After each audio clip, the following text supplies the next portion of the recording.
วนเจ็มหนุ่มหายใจยิ้มปานาลุ่มอาน้องยิงน้องใจ3 ปาน7 แซง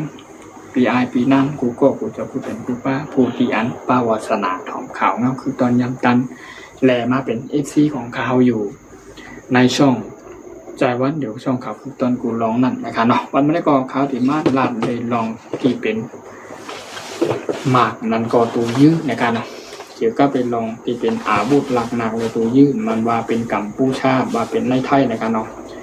ว่าเป็นในเมืองไทยในการกองทัพเป็นแห่งไทยมันก็กองทัพเป็นแห่งกัมพูชาในกองมีในก็ตัวในรายว่า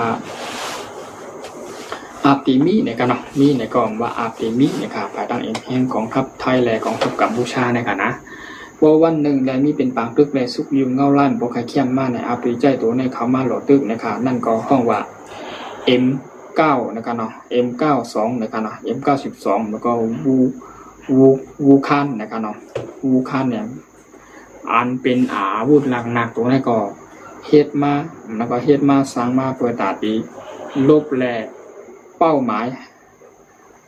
ให้ถึงที่นะครับเนาะจัดการเป้าหมายเลยยูเบ็ดที่อันยังอันนั้นหายกวยกำเดียวนะครับเนาะอันนี้เป็นอาวุธหนักอันเฮาเฮียงเหมือนกันนะครับเนาะมันมีอยู่ตีตัวยื้อมันไหนมีอยู่ตีผู้อันหมากที่ออกมากันเนี่ยนะมีอยู่ตี1 ปาก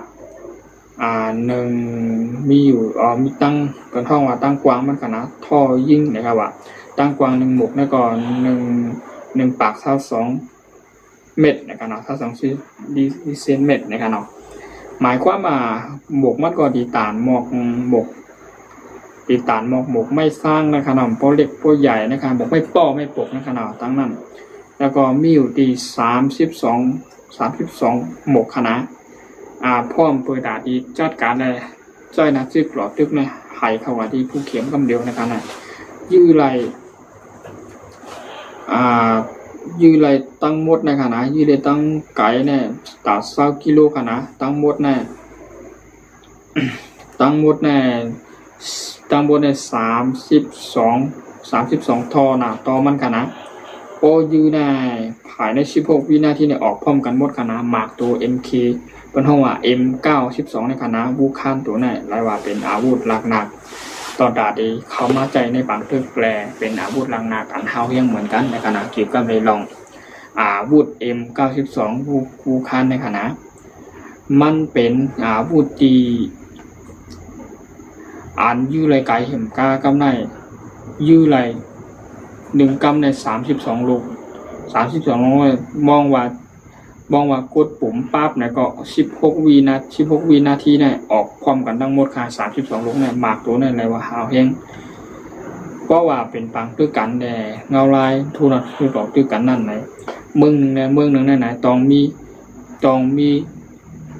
กองนั้นก็หมากตัวในนะหมากตัวยืดตัวในคณะ M92 ในคณะวูคันเนี่ยรายว่าเป็นตอนตาเข้าหลอตึกในนาซึกในขนมเรียกว่าต่างก้าคณะในต่างก้า6 รอบนั้นก็ก้า10 รอบคณะเพราะว่าอะไรเอาเข้ากาปักตังหรือว่าองตีในตับไผ่ตับมันหน้าบ่วงยาตัวในได้สอยได้ใครว่าเย่าหยาหมดคำมีไปใครรอดคณะ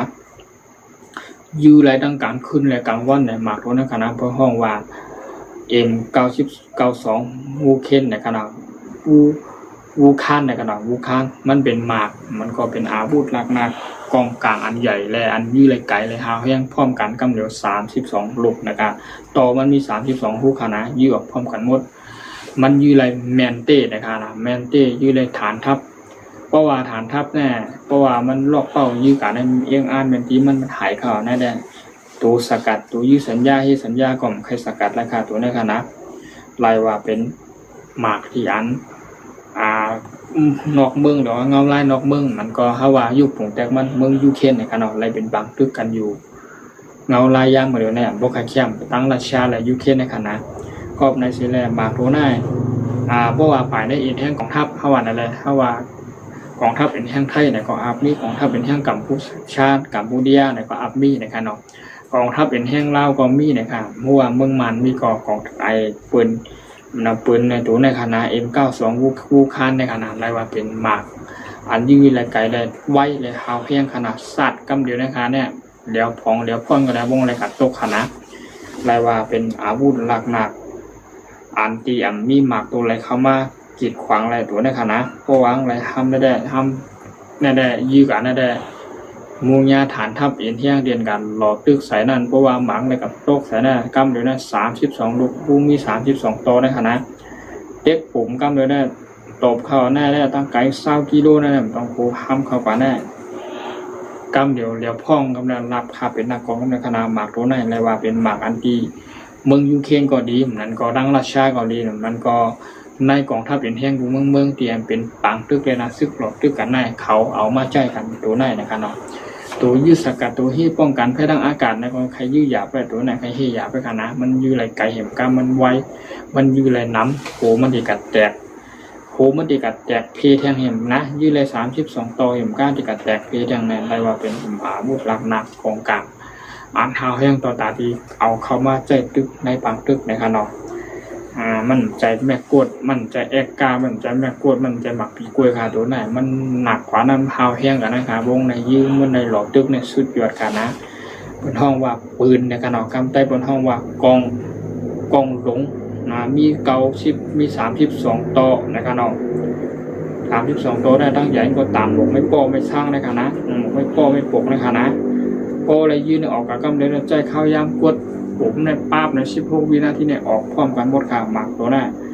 ตบข่าวในพวกนี้ถามทะเลทันทับอย่างเงี้ยได้เอาอยู่ค่ะนั่นก็ตัวยื้อสกัดตัวที่สัญญาเนี่ยก็เอาอยู่ค่ะพวกนี้ตัวได้ยื้อเข่ากันนะกบในเสืออะไรกองทัพเป็นยังกูมึงกูตับเป็นต้องมีไว้หมักตัวแน่แต่ว่ามันใจอันเข้มนะหมักตัวในค่ะข้าวพอแล้วมาต้องใส่ปืนเผาลาดนี้เกิดขึ้นมาลอง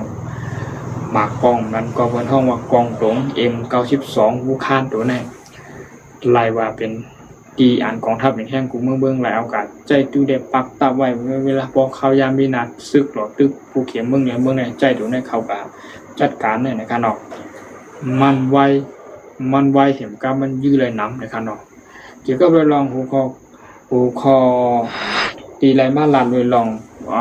กองนะครับกองหลง M92ในก่อวูคานในขณะ M92วูคานในก่อขาวก่อแล้วมาต่อแต่ลาดนี้ป่องแรงนี่พอมีพี่น้องเขาขาวพวนสนใจพักถ่อมข่าวถ่อมเงาและเห็มก้าผู้อันตีอันติดตามข่าวสารวันเมืองนั่นนะครับเนาะสังเกตว่าอะไรเขามาถ่อมได้มายินเนี่ยก็ฝากเขามาเป็นแห้งอกแห้งใจค่ะเขาฝากเขากับเต็กไล่เต็กแซ่กดหินปันเขาในช่อง